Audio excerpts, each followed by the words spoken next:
Welcome, everybody, to another episode of Dan-A-Plooza. My guest at this time is returning guest, stand up comic, and artist Jack Rife. Jack, thanks for being here. Thanks for having me, Dan. Always a pleasure. I look forward to being on here with you every time I get a chance to. Sorry about last time. I had a little bit of a mix up with my computer and my phone and everything, but glad to be here, man. Oh, thank you, thank you. It's always we always make accommodations for when technological things go kaput. So that's why we do what we do. I but appreciate that. so I now know, and you have told me, and I've seen in the social media feed that you have kind of moved in a different course. We know you're still very active with your art, but now you have taken to a new road, as in stand-up comedy. So I want to know, as your first question, who are some of your favorite stand-up comics?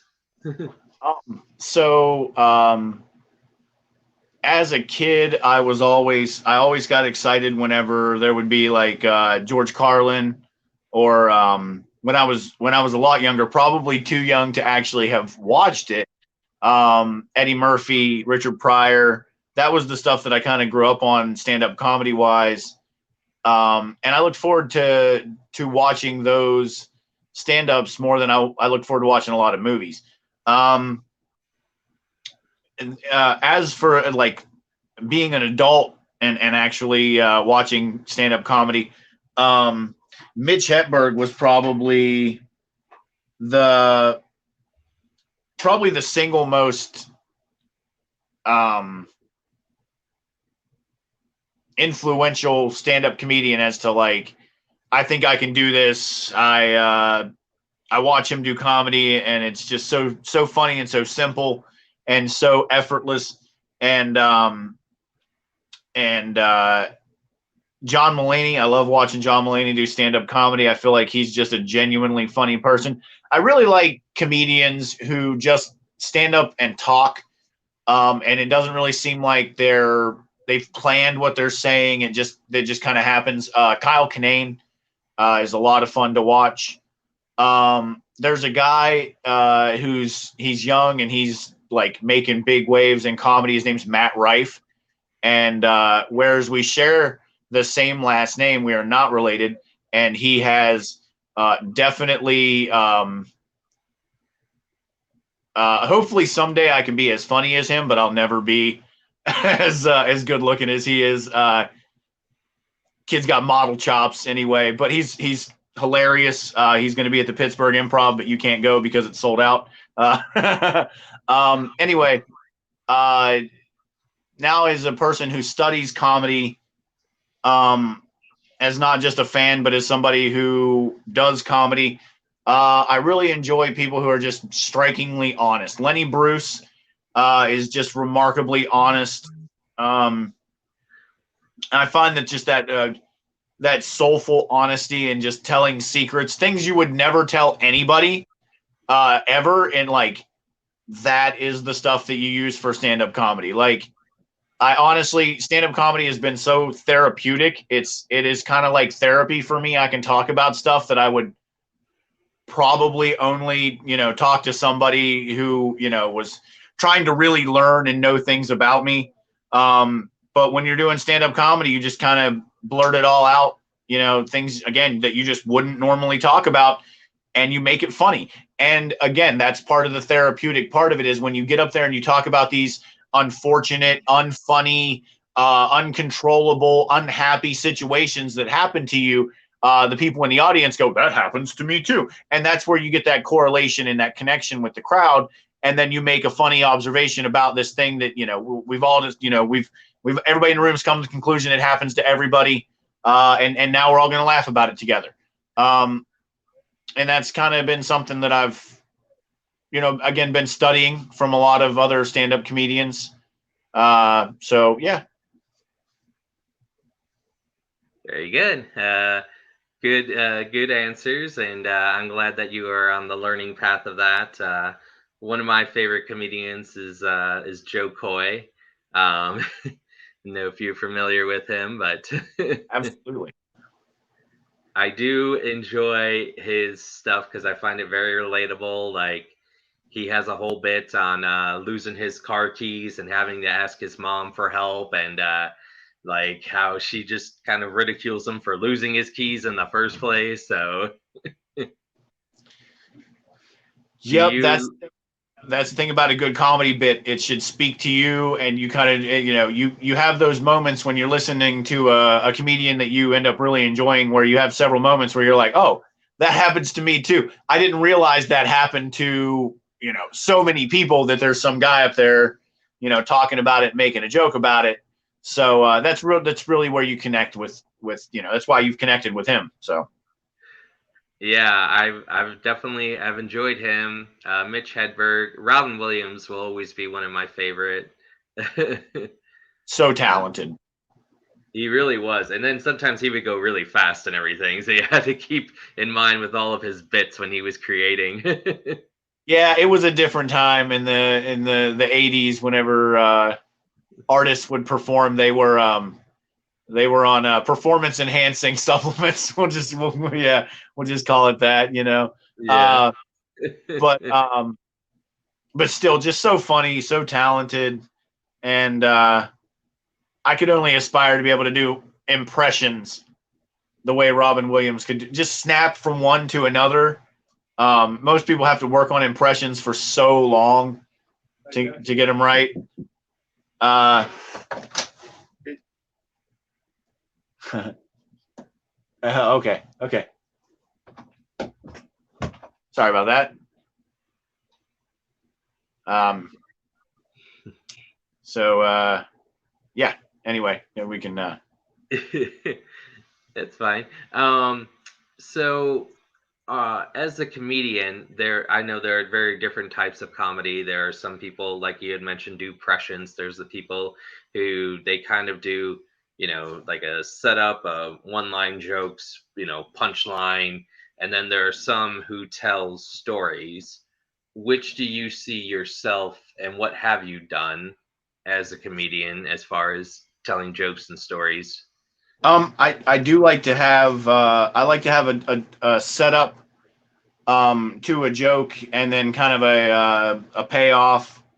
Um, I try to keep them simple. I also don't want something with you know, you don't really want, as a comedian, you don't really want a joke with just a one line um, punchline, or just an overdeveloped punchline, because then that comes off, if it doesn't land, you don't really have anything to kind of fall back on.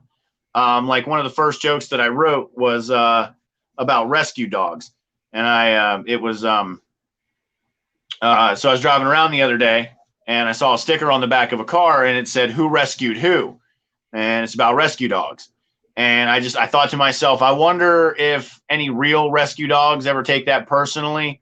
Like somewhere there's a Saint Bernard halfway through its own barrel of whiskey on a ski slope. Like, is that Yorkie Poo gonna dig you out of the snow, Sharon? No. Like somewhere there's a bomb sniffing German Shepherd just watching a pug struggle to breathe. Yeah. Like, you saved him. I'm pretty sure you rescued him. Yeah. Yeah. So it's you don't want it to just have one kind of payoff. You want it to kind of roll with laughter. You want to be able to tell the joke or say the funny things that lead up to one big laugh in the joke. And admittedly, a lot of times you set up a joke for the people to laugh big at one spot, and they'll surprise you. They'll laugh at a totally different part of the joke that you may have found mildly amusing yourself, but the crowd, that was where they really wanted to jump off and laugh. And honestly, as a comedian, as long as they're laughing, I'm doing my job. But yeah, it is kind of a curveball. And writing jokes, I'm new to writing jokes. So again, you want to be honest with your material that you write, because that's where the funniest stuff is, in honesty. and again, stuff that you wouldn't necessarily feel comfortable talking about because it's not funny. And that's one of the best things about comedy is you start with a subject that's not funny, and the less funny it is, the more there is to play with to make it funny. So if you find an honest, true situation, something that happened to you, you know, one of those moments where you don't find it funny, one of those things where you say, "Oh, we'll laugh about this later." And as a comedian, you find those situations that you say, "Oh, we'll laugh about it later," and then you laugh about it later. So that's just kind of one of the things, trying to see things differently, you know. Yeah, I automatically think of the time that I was driving and a turkey hit my windshield, and I didn't laugh about it then, but I laughed about it later, and I felt like it was the turkey left behind because all the other ones were further off, and I thought Yeah, that could be like a joke, like they're trying to get away from him, or he's whatever type of turkey and they don't want to be around him. And I felt like it could be like a whole character thing, you know. he was the conspiracy theorist turkey. He kept trying to tell them all that toward the end of November, their numbers thinned out for some reason and nobody could figure out why. So they were just trying to run away from him. He was trying to chase them down with a pamphlet. Boom, right in your windshield. And what's funny is that it happened in November too, of all times. You know, it Yeah. happened, and He was like, "I'm just trying to help you guys. I don't know what yeah. the." Boom. Yeah. Or I was gonna say like he's the turkey that nobody wants because everybody's very picky about their turkeys in the grocery store, and like with me hitting it, that's that turkey that's there, the only one left. He's like, "I'm gonna get eaten this Thanksgiving one way or another. I'm tired of being under He's this year. determined. He's set out. Take me home and eat me. I'm just gonna jump in your car." Yeah, I'll do it myself. So that's the that's the story that I normally have come up with. But that's one of those things I didn't laugh at the time because I had to clean off feathers off the windshield.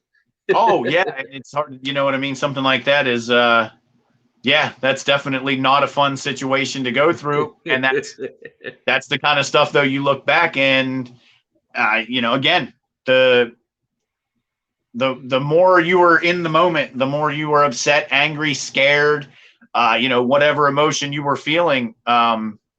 It wasn't humor.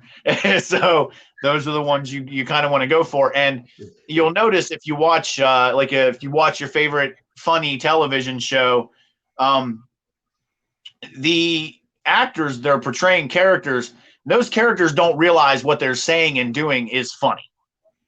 And that's what makes it funny. And I think probably the best at it is Betty White. Whenever you watch the Golden Girls, and everybody should watch the Golden Girls because it's hilarious.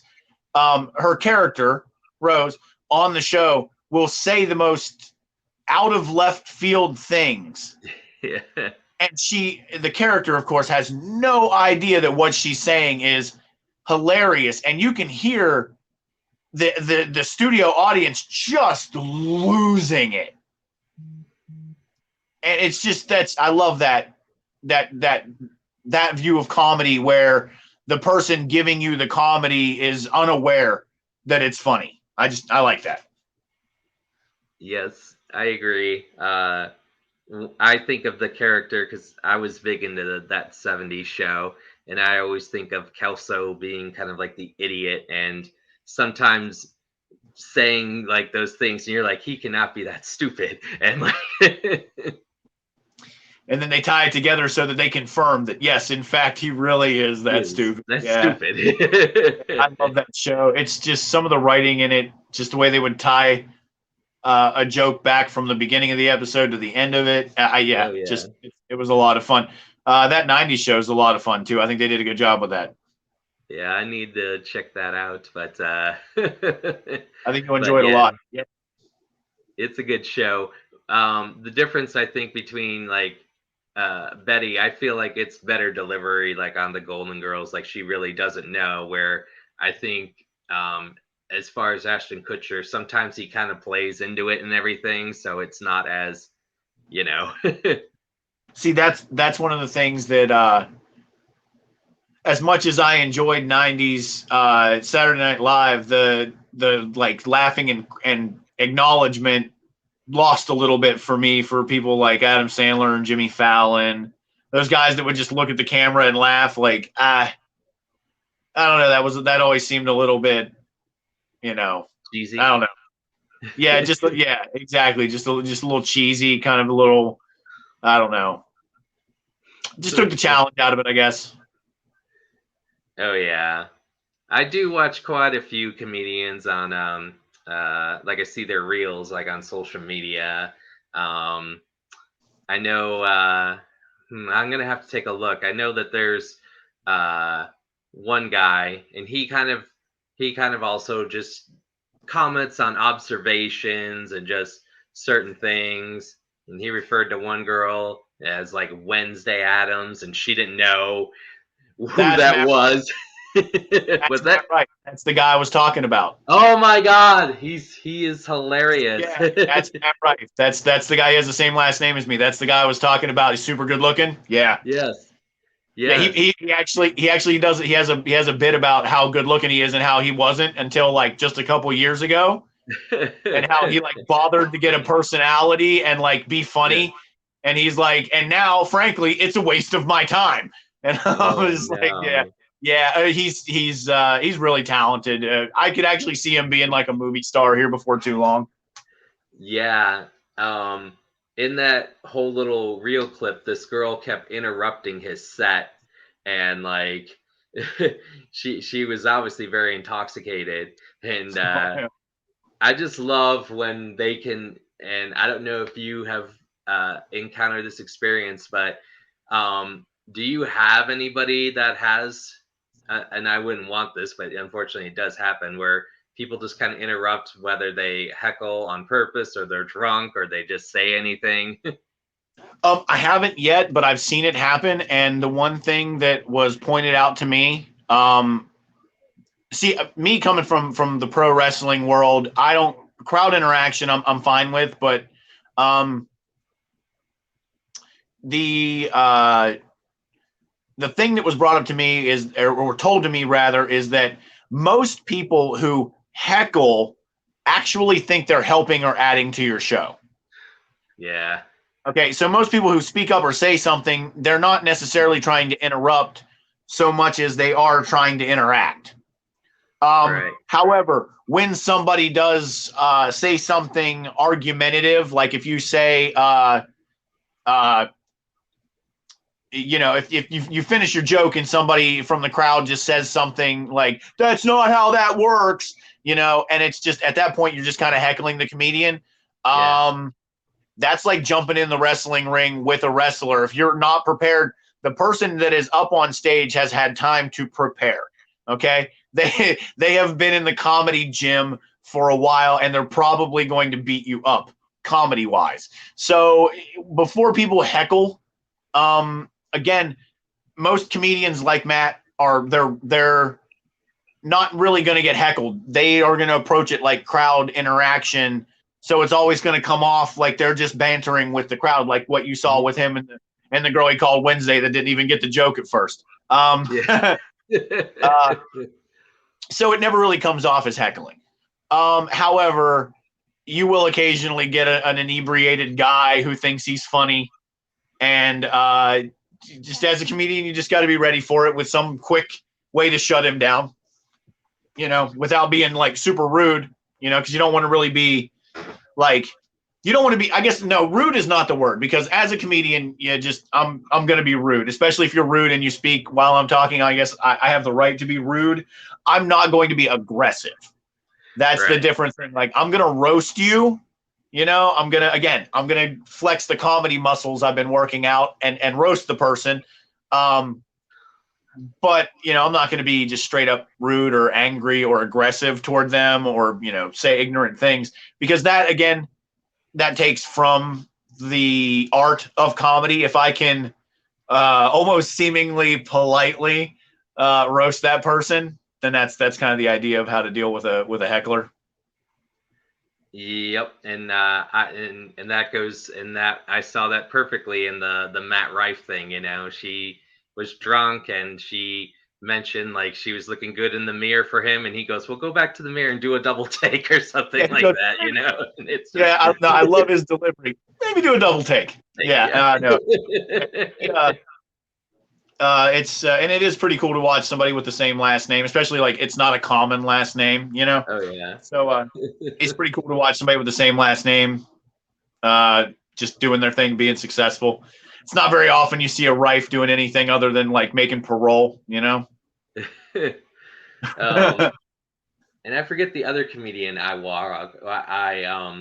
watch sometimes, but sometimes she will do this where she will turn to the back and it's like she's having a talk with herself, and like she does like this voice, and then she'll come back and like do that, like she's almost having a session with herself. I don't know. I have to look into that. I'm not sure who that is. But I never seen that where they turn their back to the audience and like they have like a little conference and everything like that. Like, he's a very nice man. No, no, no, no. He's being kind of, they're like having this Right, right. dialogue, and then they come back and Okay, I get it though. That's it's actually pretty clever. Anything that sets you apart is going to be good in comedy, as long as it's. I mean, yeah. anything that sets you apart, obviously, that is funny or yeah. But yeah. So what venues have you done as a comic?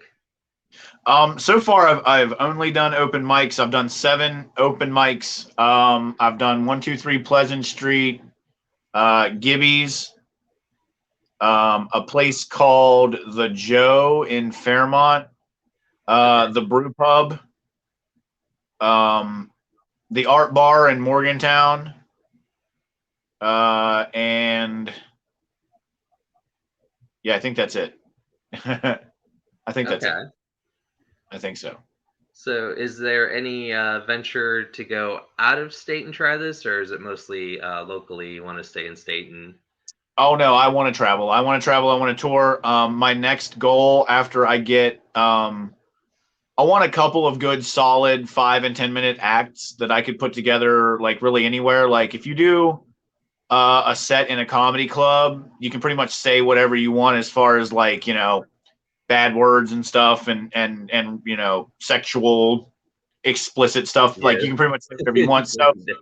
So you need to have a set, if you want to have a set that's prepared for that.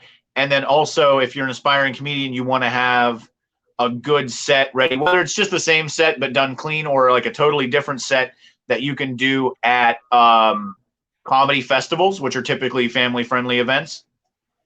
And having a couple of different sets makes it versatile. So my next goal is, once I round off a couple of really solid sets, I'd like to go start working in Pittsburgh and doing a couple of open mics, because Pittsburgh has a really solid comedy scene, not just for like a bigger city, but just in general in the country. Pittsburgh has a pretty poppin' comedy scene. So that's what the kids call it nowadays, right? Poppin'. Yeah. It's poppin' fresh. It's poppin' fresh comedy scene. Everybody's just laughing, just cackling in Pittsburgh. Anyway, so that's my goal, is to start doing some open mics there and opening myself up to bigger venues, bigger things like that. And I'll quit counting the open mics that I do when I get my first booked gig, when somebody actually pays me and hires me and gets super disappointed that they did that. That'll be my first booked event. Well, there you go. I hope you achieve that and keep me updated on that. I do know that there's the Steel City Improv, because I've been there before in Homestead, PA. Right. And then there's also, because I went up there before, there's the Steel City Improv. Like they have like a thing of whole improv troops. I don't know if they do stand-up comedy, but They do. There's actually the Pittsburgh Improv is a huge comedy venue. I think they only do their open mics like once a month, and it's brutal though. I guess it's kind of one of those places that's usually packed, and their open mic is like, if you bomb hard, like it's one of those places. So far, I've like the biggest room I've been in front of has been like 50 or 60 people. So If you bomb in front of 50 or 60 people, like, you're going to know it. You're going to know you're bombing, but it's not like bombing in front of a room of 150 people who are like just waiting for you to say something funny. And if you don't, then they're just not going to do anything at all. So, I just want to be ready for it. Whether I go into my first time in Pittsburgh and I bomb, or whether I go and I kill it, I just want to be ready. I just want to feel like I'm prepared. Because So, like when I did my first open mic, I was not ready. I did not. I really didn't. I didn't have any jokes. I just had a couple things I wanted to talk about, really. And it's still. I felt like it did okay. People still laughed at it. So that's yeah. Yeah. I've actually have seen a wrestler do stand-up comedy. Well, I've seen two wrestlers do stand-up comedy. One is Rob Van Dam. And Rob Van Dam, he does like intelligent comedy. Like he tells stories. Yep. He's labeled as that. So he talked about doing he said what was the joke? Oh, he talked about how he did his pose always and everything like that. Like he didn't do that for like date night or something like that. Like Right. how he would just point at himself. So Oh yeah. he would just tell stories. He told stories about how he got arrested and lost the world title and how people are taking pictures. And he said Officer Friendly arrested him. And he goes, joke's on him because I was out of jail within an hour because people Yep. paid for me. I saw him do comedy. It was in PA. And then Jake the Snake, he did comedy. So I don't know if you had ever heard of any other wrestlers doing comedy. I actually have, and I know the guy who I met the guy who opened for Jake the Snake Roberts whenever they did the show. I guess closer to Morgantown or wherever they were. I met the comedian who did that at the Joe the other night. So, and Okay. I have actually heard Dolph Ziggler do stand up comedy. He does. Yep. I want to say the guy's name was it is it like Axel, or for the comedian that opens up for Jake the Snake? He was like a heavy set guy. I remember when I saw him perform. Well, I think he might have had people open in different places for him. Okay. Because, like I said, the guy that I met was contacted by a local wrestling promoter, Oh, and okay. yeah, and asked if, and again, I believe it was like right around this area. So I think he might have had some people, with him, and then I think he might have brought some people in as well. Definitely. And I know Mick Foley also does Right, stand right. up, but it's more storytelling. So Well, and if you think about it, you have to think about like the wrestlers that you've named there are all guys who were very popular for their promos, very popular yeah. for their ability to talk and engage with the crowd. Jake the Snake Roberts cut some of the best promos ever when he get right up in the camera, and Mick Foley again would cut those promos that would just it could be the entire show just him talking. And whenever I was a professional wrestler, I did not have physical. I'm only 6 foot tall, and I'm just okay as a pro wrestler. But whenever it came to talking, I was very, very good at the promo part of it. It was always my favorite part was talking, and my least favorite part was like the concussions. So the idea of being able to perform in front of a crowd, talk, and work with the crowd, and have that same kind of feeling that I got from wrestling, but not have to worry about going home and, with my ears ringing or having to lay in bed and worry about how bad I am hurt and whether I should go to the hospital. Like, you know what I mean? I don't have to do any of that now. I can draw and have fun and then make people laugh. And again, I still get the same fulfillment that I got out of wrestling. So I get it. I get it. Those guys that take. I honestly would like to see more professional wrestlers go into comedy after their career is over, because I know they have funny stories. I know they have funny stories. They could not. They could tell a story that they don't think is funny, and I bet it's funny. There is the story that I've seen at Comic Con. With Hacksaw Jim Duggan and Jake the Snake Roberts talking about Macho Man, what it was like for him as the pro wrestler ordering at McDonald's, what that was like as an experience. Oh, that would be rough. They would go in and they'd be like Macho Man, he'd be like, I want a burger and a fry and a large shake, and Duggan would be like, can you take your voice down? He goes, it's down, Duggan, down. And like, and so he's like, people would be looking at us and everything like that, and I'd be telling them to shh. I'm not yelling. This is how I talk. Yeah. Yeah. So, anything else left on Dan-A-Plooza you want to say? Just everybody go check out my art page, Jack Rife Designs. I have an art group. I have a pin that I put up for sale today. It is called Samson's Strength. That is an LE 100. I believe there are about 15, maybe 17 of them left. If you get a chance to go, everything's backwards. If you get a chance to go check it out, again, Jack Rife Designs on Facebook. Yep, that's it. That's all I got. All right. Well, I want to thank my guest, Jack Rife, for being on Dan-A-Plooza. Stay tuned. Next guest, Foxy Love. So have a good evening and take care. Thank you, Dan. Appreciate you, bud.